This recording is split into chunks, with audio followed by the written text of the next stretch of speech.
This time it's gonna be on a deck I haven't really played too much, but this is probably gonna be my main deck for the format.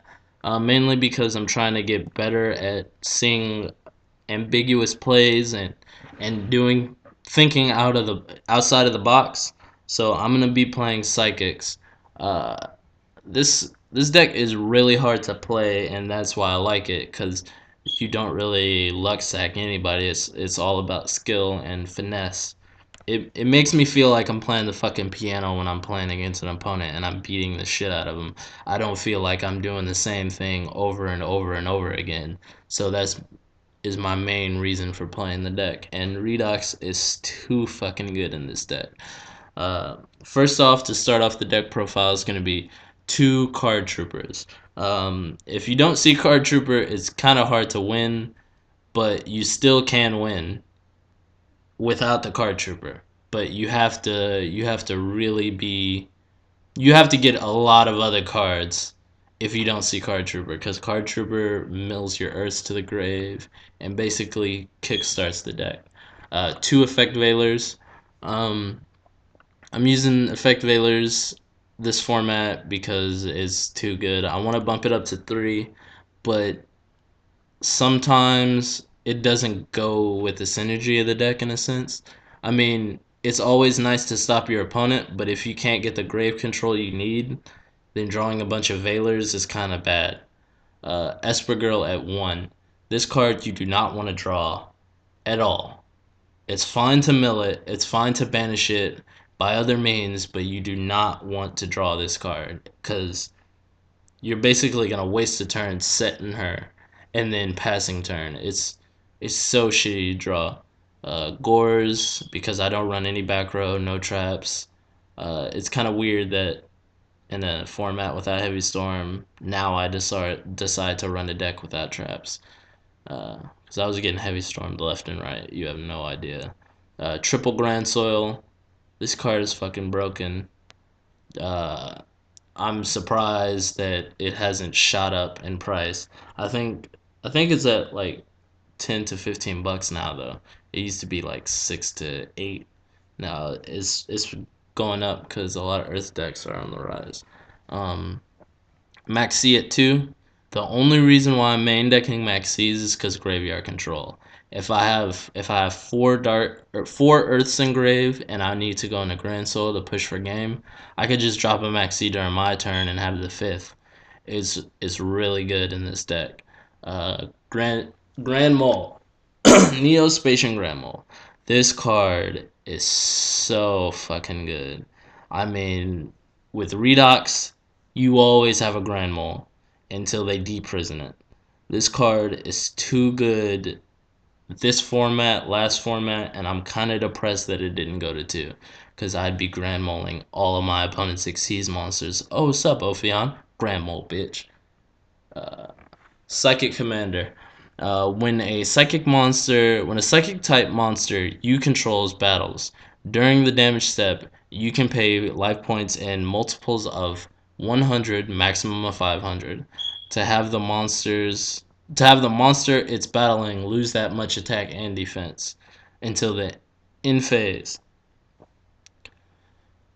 This card isn't really that good because of its effect. It's really good because it's a level 3 tuner and it can be brought out with emergency teleport, so you run it. Um, Psychic Jumper. This card is fucking ridiculous because it grants you pluses in the deck that no other deck can have. I mean, if they Crimson Blader you, Psychic Jumper to the rescue. You get a Crimson Blader and you get a plus off of the monster that you give them, hopefully. Um, Triple Redox is fucking broken in this deck. All my monsters are practically Earth except Gores and Effect Veilers. So this card puts in an insane amount of work. Um, Triple Serene Psychic Witch. She is the engine of the deck, as well as Silent Psychic Wizard. Um, when this card on the field is destroyed and sent to the graveyard, you can remove from play one psychic monster with 2,000 or less attack from your deck. During the next standby phase, special summon the remove from play monster. The monster removed from play by this effect. Sorry. Um, Basically, you set her. She gets attacked. You banish the Esper Girl. During your next standby phase, Esper Girl comes back. You banish the top card of your deck because of Esper Girl's effect, and then you synchro with her, and you get the card that she banished to your hand. And when you combo it with cards like Silent Psychic Wizard, when this card is normal summoned, you can select one psychic monster in your graveyard and remove it from play. When this card is sent from the field to the graveyard, special summon the monster this card removed from play with its effect. So basically, if you synchro with Silent Psychic Wizard and Esper Girl, you're getting a card to your hand and you're gonna have a special summoned monster. It's really good, and it on top of getting a, let's say, a Barkion, you get her back on the field to rinse and repeat your effects. It's really good. And Scarecrow, again, graveyard control, and it's Earth, so why not run it? And I can still discard it under DeFi or, let's say, macro or whatever. Even though those are at 1, it's still a good card. Um, Book of Moon, must. Creature swap. Creature swap opens so many plays. At first, I was running this deck without creature swap because I looked at Jeff Jones' build. I think it was Jeff Jones, and I wanted to make my own build for it. So I wasn't gonna do it with the creature swaps because I've never really been a fan of the card. And as soon as I put the creature swaps in, I mean, plays opened up. It's crazy what creature swap can do for this deck. Um, One dark hole, triple E teleport. You open two E tellies. It's so fucking good. Enemy controller. This is a card that combos with this deck so well. I cannot believe it because you can silent psychic wizard, banish your Esper girl, Econ the Psychic Wizard take their monster. Esper Girl gets specialed. Esper Girl's effect banish the top card of your deck. Then synchro with their monster and your Esper Girl. Get that card off the top of your deck. All because of Econ, you cleared your opponent's problem monster. And you got a good synchro play out of it. It opens up doors for this deck. And triple MSTs for back row, and one Sacred Sword of the Seven Stars because I run Redoxes and Gores.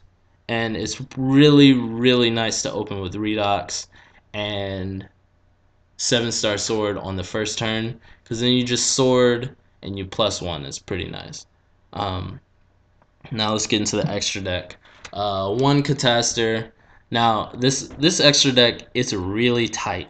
It's really, really tight. So I didn't really have much space for Xyz monsters, and the ones I put in are the ones that I know I could utilize a lot.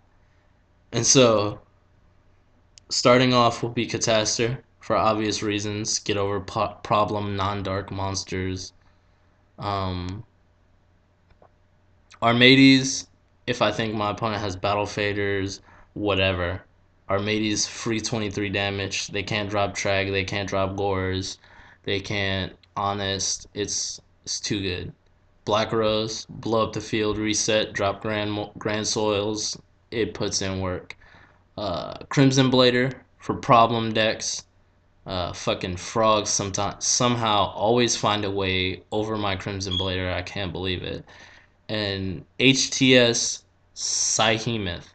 Um, at first, I really thought this card was shitty. Now, not until one of my friends told me that I should be using this card did I ever consider using it. For two reasons, I use this card. One, it is DD Warrior Lady. It does not target. So you can run over, let's say, you don't want your opponent to draw, so you run over a card trooper or whatever. You banish the card and it doesn't target. They still take the damage, it doesn't target. let's say a problem card like Master of Blades is on the field. You don't know how you're going to get over it. You can't target it, you attack it. Yamato's on board, you attack it, banishes it, doesn't target. It's a really good card, and for the second reason that I run it, it is a it is the only 6-star synchro that I can run in addition to Barkion. So if I've already gone into Barkion and I need to synchro up, I just go into Psyhemoth and then go up from there into my Crimson Blader or my Stardust or my Thought Ruler Archfiend, depending on the situation. Naturia Barkion I already mentioned it. I use it. It's good in when people set a lot of cards. Why not? Heavy Storm's gone, so Barkion, for obvious reasons. Beast, shut down decks that use spells like Dark Worlds, um, Heroes, any deck that really relies on its spells. Barkion will shut it the fuck down. Psychic Life Transfer. Um, there is really no reason why I run this card other than it's a psychic monster and it's another rank 7 because the rank 7s don't really synergize with the deck other than Black Rose and her. So if I'm ever in need of life points or I'm in a desperation play, I go into her and then 7-star sword her after I gain some life to try to work myself out of a hole. It's really dependent on the situation that you use her. And so I hardly ever go into her, but when I need to, I'm glad she's there. Stardust Dragon. This card is too good not to run it for obvious reasons. I mean, Stardust is a problem. Stardust has always been a problem, and he always will be a problem. And Thought Ruler Archfiend. This card so good. I don't know what I can say about this card to sum up how great it is. I gain life points and I can negate spell and traps that target my psychic monsters. Come on now. How can I not run this card? And I run one Fairy King Alber Verdant dirt whatever the fuck it's called.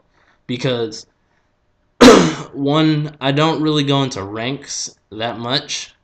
And sometimes, let's say if I have this on field and I redox for another one just to get over stuff like gores or just weird situations because this is the only rank 4 I have. This really comes out in weird situations and sometimes it works. Uh, Heretic Sun Dragon, Overlord of Heliopolis. This card is so underrated. I can't believe it. It is really probably, in my opinion, the best rank 8 monster that can be in any deck. And people ask me why do I run this if I only run Grand Soils. I run this because there are situations where I drop Grand Soils and then I attack with them and I don't end up gaming them and I don't want to skip my battle phase next turn. So I overlay the 2 Grand Soils, use the effect to pop whatever they dropped, i.e. Battle Fader, Gores, Trag, whatever. And it shuts down their plays next turn. Maybe I can clear some black back row in the process. It's really a good card. And because the Grand Soils technically did not leave the field, you don't have to skip your next battle phase. Levier, I banish a lot. So, and I can go into rank 3s more often than I can rank 4s. So I run Levier. And I run Acid Golem to deal with problem cards. And let's say if I need to get rid of the Acid Golem after it's lost its materials, I can econ it or I can creature swap it and wait my opponent out. Burn them, make them have to tribute it. If they can't tribute summon it, then they can very well lose because of Acid Golem and creature swap. And Master of Blaze, just because I run redoxes and there are all those weird situations, and he's also a psychic monster, and there are those weird situations where I get 2 redoxes on the field and I can overlay them, or I have a Gores on the field and I can overlay with the Gores to make a Master of Blades and fuck shit up furthermore. Or if I'm playing against another E-Dragon and I have their dragons on my side of the field, it really puts in work. So, oh, and another play with creature swap, you can drop a Redox, creature swap the Redox in your turn and get the Redox back to your hand. Not a lot of people know that the ruling with Redox is if it switches control, its effect also switches control. So, since it's my end phase and I'm the opponent now, the Redox will go to my hand. So that's my conclusion on my psychic deck. I didn't include the side deck because side decking this format is so difficult. It's really based off of your locals, so make your side deck for your locals. I hope you enjoyed the video. Please comment, like, rate, and subscribe. And thank you for watching.